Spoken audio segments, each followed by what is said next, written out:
તો નેપાળમાં વિરોધ પ્રદર્શન યથાવત છે અને પ્રદર્શનકારીઓએ નાણામંત્રી અને પૂર્વ પીએમ શેર બહાદુરને માર માર્યો હતો કે જ્યાં બેંકોમાં લૂંટ ચલાવી અને જેલોમાં પણ આગ ચાંપી હતી। તો આ તરફ નેપાળમાં સેનાએ મોરચો સંભાળ્યો છે।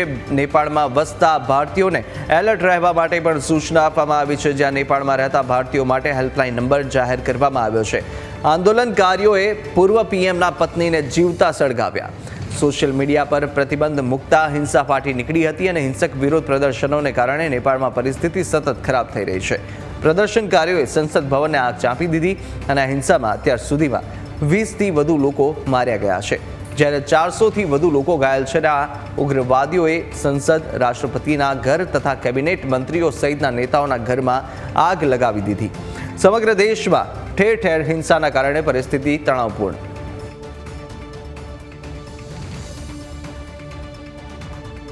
पर है, उन लोगों को सिर्फ लेके आ रहे हैं और इधर जो नेपाल का भाई लोग है उन लोगों को भेजा जा रहा है। बस अभी यही चल रहा है। अभी सुबह मॉर्निंग 6 बजे का बंद था। कल तो पूरा ही बंद था। कल शाम को बहुत बड़ा मीटिंग भी हुआ यहाँ पे, होने के बाद पूरा बॉर्डर सील हो गया। अभी मॉर्निंग का टाइम में जितना हमारे इंडियन भाई लोग हैं उन लोगों को लेके आ रहे हैं, छोड़ा जा रहा है। अभी थोड़ा सा नॉर्मल में आया हुआ है। क्या नाम है? मेरा नाम नसीम अख्तर है। हाँ, मैं यहीं का रहने वाला हूँ। તો નેપાળની સેનાએ પણ સરકારને અલ્ટિમેટમ આપી દેતા વડાપ્રધાને રાજીનામું આપ્યું છે અને હિંસા હજુ પણ યથાવત છે। હાલ સમગ્ર નેપાળમાં સેનાના હાથમાં સત્તા, પરંતુ હાલ પરિસ્થિતિ ઠેરની ઠેર, કારણ કે 3 દિવસથી આ જે વિરોધ છે તે ઉગ્ર થયો હતો ને હજુ પણ હિંસક વિરોધ ઉગ્રવાદીઓ દ્વારા કરવામાં આવી રહ્યો છે અને આંદોલનકારીઓ દ્વારા તમામ જેટલા પણ મંત્રીઓ હતા તેમના ઘરોને પણ ફૂંકી મારવામાં આવ્યા છે।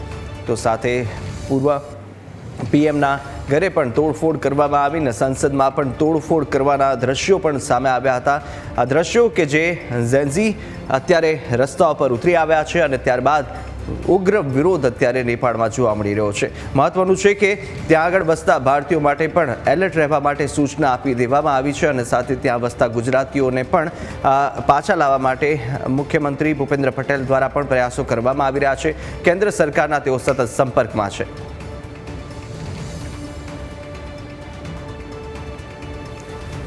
તો આ દ્રશ્યો આપ જોઈ રહ્યા છો, આ સીધા દ્રશ્યો કે જે આજે પણ તણાવપૂર્ણ સ્થિતિ નેપાળમાં જોવા મળી રહી છે અને સાથે સાથે અત્યારે જે આંદોલનકારીઓ છે અને તેમના દ્વારા જે વિરોધ કરવામાં આવ્યો હતો ત્યારબાદ નેપાળમાં સેના દ્વારા અત્યારે સમગ્ર કબજો લઈ લેવામાં આવ્યો છે અને તમામ વિસ્તારમાં અત્યારે સેના દ્વારા ચુસ્ત બંદોબસ્ત પણ ગોઠવી દેવામાં આવ્યો છે। આ સીધા દ્રશ્યો નેપાળથી જે સામે આવી રહ્યા છે કે જ્યાં આગળ ગતરોજ આ તમામ રસ્તાઓ પર જ્યાં આગળ તણાવપૂર્ણ સ્થિતિ હતી, માહોલ ખરાબ હતો અને રસ્તાઓ પર કે જ્યાં આગળ ઉગ્રવાદીઓ દ્વારા, વિરોધીઓ દ્વારા ઉગ્ર વિરોધ કરવામાં આવી રહ્યો હતો અને આ હિંસક વિરોધમાં પરિણમ્યું હતું કે જ્યાં તમામ સરકારી કચેરીઓમાં આગચંપી કરવામાં આવી, વાહનોમાં આગચંપી કરવામાં આવી, સાથે પથ્થરો મારવામાં આવ્યા હતા અને સાથે સાથે તમામ જે મંત્રીઓ છે, પૂર્વ મંત્રીઓ સહિતના હાલના મંત્રીઓને પણ મારવામાં આવ્યા હોવાની પણ ઘટનાઓ સામે આવી હતી। અને આ યુવાનોનો વિરોધ કે જે ઉગ્ર પરિણામ સામે આવ્યું હતું ને ત્યારબાદ હવે સેના દ્વારા સમગ્ર વિસ્તારમાં કબજો લઈ લેવામાં આવ્યો છે। કાઠમંડુ સહિતના તમામ શહેરો અને નેપાળમાં અત્યારે સેનાનો કબજો છે અને ત્યારબાદ અત્યારે પરિસ્થિતિને કાબૂમાં લાવવા માટે પણ પ્રયાસ કરવામાં આવી રહ્યો છે અને જે સેનાનો બંદોબસ્ત છે તે પણ ચુસ્ત બંદોબસ્ત અત્યારે સમગ્ર નેપાળમાં જોવા મળી રહ્યો છે। તમામ લોકો જે ભારતીયો છે તેમને પણ એલર્ટ રહેવા માટે સૂચના આપવામાં આવી અને ભારતીયોને પરત લાવવા માટે પણ હવે પ્રયાસો છે તે કરવામાં આવશે। કાઠમંડુ સ્થિત ભારતીય દૂતાવાસની અંદર પણ સતત સંપર્ક કરવામાં આવી રહ્યો છે અને સાથે તમામને ભારત લાવવા માટેના પણ અત્યારે પ્રયાસ ચાલુ છે, પરંતુ હાલ હવાઈ માર્ગ બંધ છે, એરપોર્ટ બંધ કરી દેવામાં આવ્યા છે। એરપોર્ટમાં પણ જે રીતે હિંસક પ્રદર્શન કર્યું અને આગ ચાંપવામાં આવી હતી ત્યારબાદથી એરપોર્ટને પણ બંધ કરાયું।